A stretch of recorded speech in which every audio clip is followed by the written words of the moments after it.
Children's, good morning. Good morning sir. ಈಗಿನ ಮಕ್ಕಳ 5ನೇ ತರಗತಿಯಲ್ಲಿ ಅಧ್ಯಾಯ 5 ಭಿನ್ನರಾಶಿಗಳು ಪಾಠದ ಬಗ್ಗೆ ತಿಳ್ಕೊಳ್ಳೋಣ. ಗೊತ್ತಾಯ್ತಾ? ಈ ದಿನ ಭಿನ್ನರಾಶಿಯ ಅರ್ಥ ಮತ್ತೆ ಭಿನ್ನರಾಶಿಯಲ್ಲಿ ಭಾಗಗಳನ್ನ ಹೇಗೆ ಮಾಡಬೇಕು ಎಂಬುದರ ಬಗ್ಗೆ ನಿಮಗೆ ತಿಳಿಸ್ಕೊಡ್ತೇನೆ. ಮತ್ತೆ ಯಾವ ಸಂದರ್ಭದಲ್ಲಿ ಭಿನ್ನರಾಶಿಯನ್ನು ನಾವು ಬಳಸ್ತೀವಿ ಎಂಬುದರ ಬಗ್ಗೆ ನಿಮಗೆ ಪಾಠೋಪಕರಣದ ಮೂಲಕ ನಿಮಗೆ ಈ ದಿನ ನಾನು ವಿಷಯ ತಿಳಿಸ್ಕೊಡ್ತೇನೆ. ನನ್ನ ಹೆಸರು ಎಚ್ ಕೆ ಚಂದ್ರಶೇಖರ್, ಸರ್ಕಾರಿ ಕಿರಿಯ ಪ್ರಾಥಮಿಕ ಶಾಲೆ ಮಾಚನಾಯಕಲ್ಲಿ. ಈಗ ಮಕ್ಕಳ ಒಂದು ಸಂಪೂರ್ಣ ವಸ್ತುವನ್ನು ತೆಗೆದುಕೊಳ್ಳೋಣ. ಅಲ್ಲ, ಈಗ ಸಂಪೂರ್ಣ ವಸ್ತು ಅಂತಂದ್ರೆ ಮನೆಯಲ್ಲಿ ನಿಮ್ಮ ಅಪ್ಪ ಅಮ್ಮ ಏನ್ ಮಾಡ್ತಾರೆ, ಅಂಗಡಿಗೆ ಹೋದಾಗ ಅಥವಾ ತರಕಾರಿ ಅಂಗಡಿಗೆ ಮತ್ತೊಂದು ಹೋದಾಗ, ಹಣ್ಣಿನ ಅಂಗಡಿಗೆ ಹೋದಾಗ ಹಣ್ಣು ತಗೊಂಡ್ಬರ್ತಾರೆ. ಕಲ್ಲಂಗಡಿ ಹಣ್ಣು ಅಲ್ವಾ, ನೋಡಿದಿರಲ್ಲ ಕಲ್ಲಂಗಡಿ ಹಣ್ಣು? ಈ ಕಲ್ಲಂಗಡಿ ಹಣ್ಣು ತಗೊಂಡು ಬಂದಾಗ ನೀವು ಭಾಗ ಮಾಡ್ಕೊಂಡು ತಿನ್ಬೇಕಾಗುತ್ತೆ ಸಮವಾಗಿ. ಈಗ ಸಮ ಮಾಡಲಿಲ್ಲ ಅಂದ್ರೆ ಹೆಚ್ಚು ಕಡಿಮೆ ಅಂದ್ರೆ ಏನಾಯ್ತದೆ, ಮನೆಯಲ್ಲಿ ಜಗಳ ಸ್ಟಾರ್ಟ್ ಆಗುತ್ತದೆ. ನನಗೆ ಮಾತ್ರ ಹೆಚ್ಚಿಗೆ ತಗೊಂಡೆ, ನಿನ್ನ ಮಾತ್ರ ಕಡಿಮೆ ತಗೊಂಡೆ, ನಮ್ಗೆ ಹೆಚ್ಚಾಯ್ತು ನೀನು ಕಡಿಮೆ ಆಯ್ತು ಅಂತ ಮನೇಲಿ ನೀವು ಜಗಳ ಮಾಡಕ್ ಸ್ಟಾರ್ಟ್ ಮಾಡ್ಬಿಡ್ತೀರಿ. ಅಪ್ಪ ಅಮ್ಮ ಏನ್ ಮಾಡ್ತಾರೆ, ಓಯೋ ನೀವು ಏನು ಬೇಡ ಅಂತ ಸಮವಾಗಿ ಭಾಗ ಮಾಡ್ಕೊಡ್ತೀನಿ, ಬೇಯಿಸ್ಕೊಂಡು ಅವರೇ ಭಾಗ ಮಾಡ್ಕೊಡ್ತಾರೆ. 4 ಜನ ಇರ್ತೀರ, ಅಪ್ಪ ಅಮ್ಮ 2 ಮಕ್ಕಳು, 4 ಸಮಭಾಗಗಳಾಗಿ ಕಲ್ಲಂಗಡಿಯನ್ನ ಮಾಡ್ತಾರೆ. ಈ ಒಂದು ಸಂಪೂರ್ಣ ಭಾಗವನ್ನ ಈಗ ಕಲ್ಲಂಗಡಿಯನ್ನ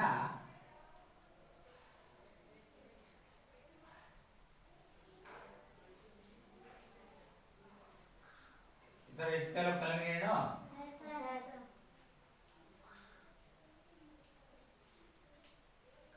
ಈ ಕಲ್ಲಂಗಡಿ ಹಣ್ಣು 4 ಸಮಭಾಗಗಳಾಗಿ ಮಾಡ್ತಾರೆ.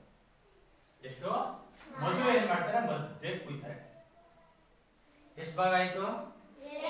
2 ಭಾಗ ಆಯ್ತು. ಇಬ್ಬರಿಗಾಯ್ತು ಇದು ಅಲ್ವಾ? ಈಗ ಇದು ಹೊರಗಡೆ ತೆಗೆದಾಗ ಏನಾಯ್ತದೆ, ಇದು ಈ ತರ ಬರುತ್ತೆ, ಅರ್ಧ ಅರ್ಧ ಅಲ್ವಾ? ಅರ್ಧ ಅರ್ಧ, ಇದು ಅರ್ಧ ಬಂತು. ಇಲ್ಲಿ ಅರ್ಧ ಅನ್ನೋದು 2 ಇದೆ, ಇಲ್ಲಿ ಅರ್ಧ ಹೊರಗಡೆ ತೆಗೆದಿದ್ದಾರೆ. ಈಗ ಅರ್ಥ ಆಯ್ತಾ? ಇನ್ನರ್ಧ ಹೊರಗಡೆ ಉಳ್ಕೊಳ್ಳುತ್ತೆ. ಇದು 2 ಭಾಗ ಆಯ್ತು.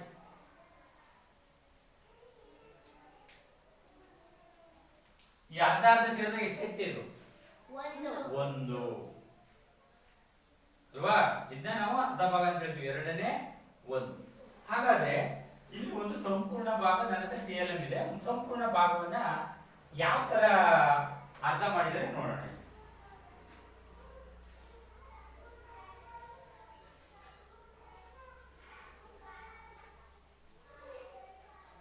ನೋಡಿ, ಇದು ಸಂಪೂರ್ಣ ಭಾಗ ಇದೆ, ಕಾಣ್ತಿದೆಯೇ? ಸಂಪೂರ್ಣ ಭಾಗ ಇದೆಯಲ್ಲ, ಇದು ಸಂಪೂರ್ಣ ಭಾಗ. ಇದನ್ನ ಏನ್ ಮಾಡಿದರೆ, ಅರ್ಧ ಭಾಗ ಮಾಡಿದ್ದಾರೆ. ನೋಡಿ, ಕಾಣ್ತಿದ್ಯಾ? ನೋಡಿ, ಇದನ್ನ ಬೇಕು ಅಂದ್ರೆ ನಾವು ತೆಗಿಬಹುದು, ತೆಗೆದ್ಬಿಟ್ಟು ಆಮೇಲೆ ಹಾಕೋಣ. ನೋಡಿ, 2 ಭಾಗ ಆಯ್ತು. ಇದು ಒಂದು ಭಾಗ ಏನ್ ಮಾಡಿದ್ರು, ಅರ್ಧ ಭಾಗ 2 ಭಾಗ ಇದೇ ಸಮವಾಗಿದೆ. ಇದರ ವ್ಯತ್ಯಾಸ ಇದೆಯಾ? ಇದನ್ನ ನಾವು ಹೇಗೆ ಬರೀಬೇಕಾದ್ರೆ ಹೇಗೆ ಬರೀತೀವಿ, 2ನೇ 1. ಅರ್ಧನೇ ಏನ್ ಬರೀತೀವಿ ನಾವು, 2ನೇ 1. ಹಾಗೆ ಇನ್ನೊಂದು ನೋಡೋಣ. ಈಗ ಹಳದಿ ಕಲರ್ ತೆಗೆದುಕೊಳ್ತೀನಿ. ಇದು ನೋಡಿ, ಸಂಪೂರ್ಣ ಭಾಗ ಇದೆ ಅಲ್ವಾ? ಇಲ್ಲಿ ಯಾವ ರೀತಿಯಾದ ವೃತ್ತ ಇದೆಯಾ? ಸಂಪೂರ್ಣ ಭಾಗ ಇದೆ. ಇದನ್ನ ಯಾವ ತರ ಭಾಗ ಮಾಡಿದ್ದಾರೆ ನೋಡಿ. ಎಷ್ಟು ಭಾಗ ಇದೆ? 3 ಭಾಗ ಇದೆ. ಇಲ್ಲಿ ಎಷ್ಟು ಭಾಗ ಇದೆ? 3. 3 ಹೇಗಿದೆ? ಸಮವಾಗಿದೆಯಾ, ಒಕ್ಕೊಕ್ಕರಾಗಿದೆಯಾ? ಭಾಗಗಳು ಸಮವಾಗಿದೆ. 3 ಹೇಗಾಗಿದೆ ನೋಡಿ, ಸಮವಾಗಿದೆ ಅಲ್ವಾ? ಈ 3 ಭಾಗದಲ್ಲಿ ನಾನು 1 ಭಾಗ ಹೊರಗಡೆ ತೆಗಿತೀನಿ. ಇದಕ್ಕೆ ಏನಂತ ಹೇಳ್ತೀವಿ, 3ನೇ 1 ಅಂತ ಹೇಳಿ. 2 ಭಾಗ ತೆಗೆದ್ರೆ 3ನೇ 2 ಹೇಳಿ. ಇದು ಯಾವ ತರ ಓದ್ತೀವಿ ನಾವು, 3ನೇ 2 ಅಲ್ವಾ? ಇದೊಂದಾಯ್ತು. ಈಗ ಮತ್ತೊಂದು ಭಾಗ ತೆಗೆದುಕೊಳ್ತೇನೆ.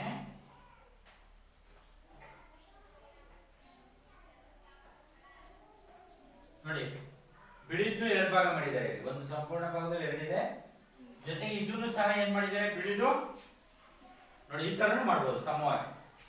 ನೋಡಿ ಸಂಪೂರ್ಣ ಒಂದು ಭಾಗ ಇತ್ತು, ಎರಡು ಮಾಡಿದ್ದಾರೆ. ಅರ್ಥ ಆಯ್ತಾ? ಈಗ ಇನ್ನೊಂದಿದೆ ಹಸಿರುದು, ಇದು ಒಂದು ಸಂಪೂರ್ಣ ಭಾಗ ಇದು ಮಧ್ಯದಲ್ಲಿ ಇರೋದು. ಈಗ ಎಷ್ಟು ಭಾಗ ಮಾಡಿದ್ದಾರೆ ಇಲ್ಲಿ ನೋಡಿ, ಇಲ್ಲಿ ಮಧ್ಯದಲ್ಲಿ 1 2 3 4 5 6 7 8 9 10 ಭಾಗ ಮಾಡಿದ್ದಾರೆ. ಎಷ್ಟು ಭಾಗ ಮಾಡಿದ್ದಾರೆ? 10 ಭಾಗವನ್ನು ಮಾಡಿದ್ದಾರೆ.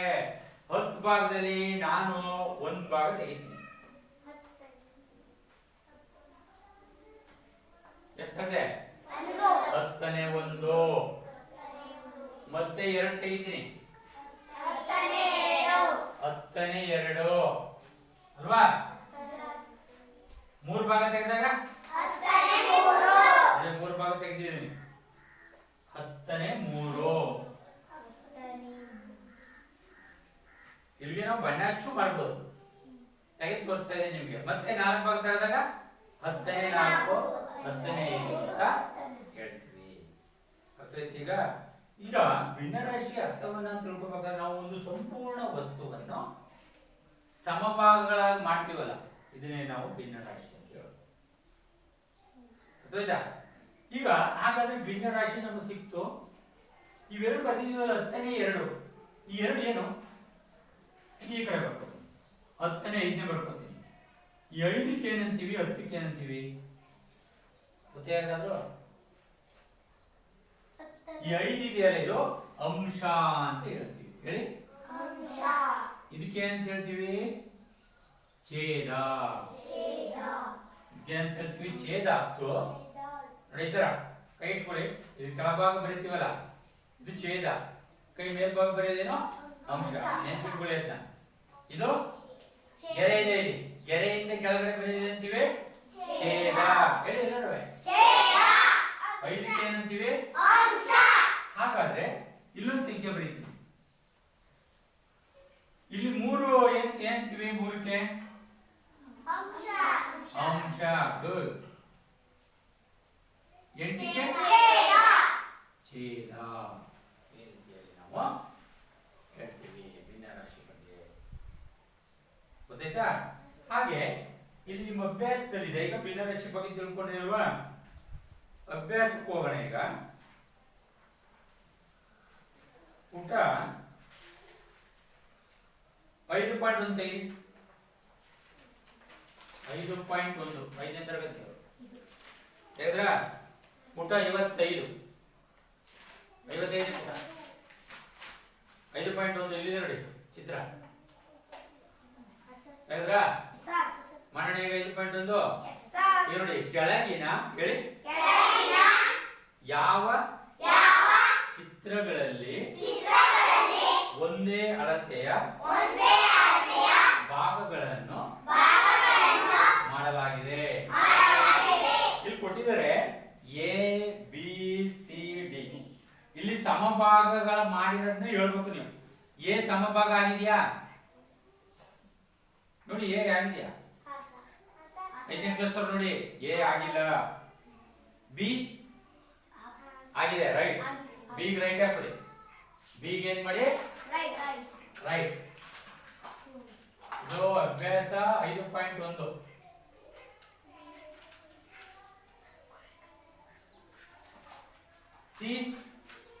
ಸಿ ಸಮಭಾಗ ಆಗಿದೆಯಾ? ಆಗಿದೆ, ರೈಟ್ ಹಾಕೊಳ್ಳಿ. ಸಮ ಇಲ್ವಲ್ಲಿ? ಅವರು ಕ್ಲಾಸ್ ಮಾಡಿದಾರೆ ಹಿಂಗೆ ಸಮ. ಡಿ ಆಗಿದೆಯಾ? ಇಲ್ಲ, ಬಿಟ್ಬಿಡಿ ಅದು. ಈಗ ಈ ಕಡೆ ಬನ್ನಿ. ಈಗ ಕೆಳಗಿನ ಚಿತ್ರಗಳನ್ನು ಹೇಳಿ ಸೂಚಿಸಿರುವಂತೆ ಸಮಭಾಗಗಳಾಗಿ ಮಾಡಲು ಗೆರೆ ಎಳೆಯಿರಿ.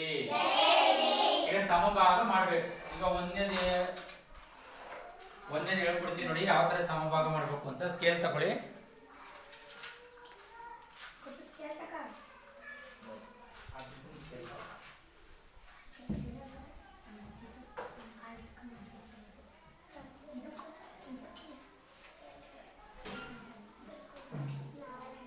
ನೋಡಿ ಮಕ್ಕಳ,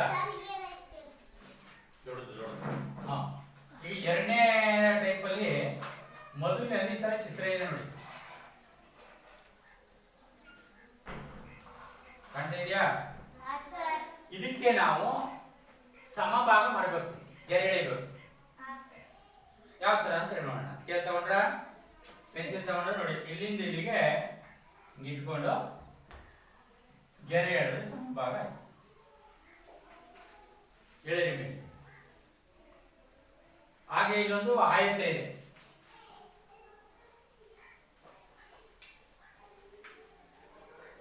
ಇದು ಸಮಭಾಗ ಮಾಡೋಣ.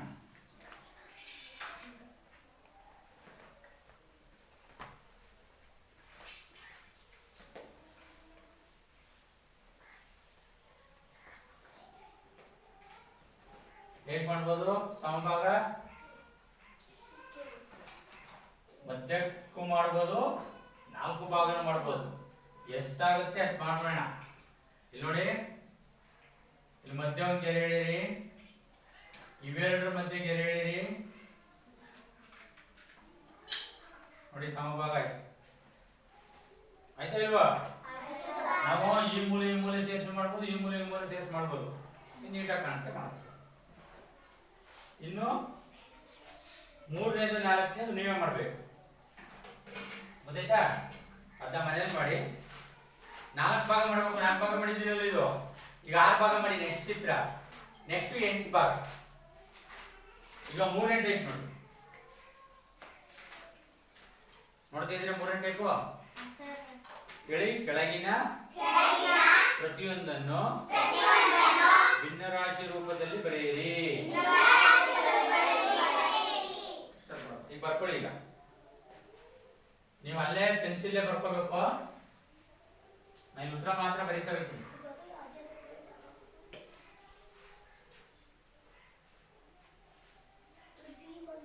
ಈಗ ಅರ್ಧ ಅಂತಿದೆ ಎ, ಅರ್ಧ ಹೇಗೆ ಬರೆಯೋದು ಗೊತ್ತಲ್ವಾ?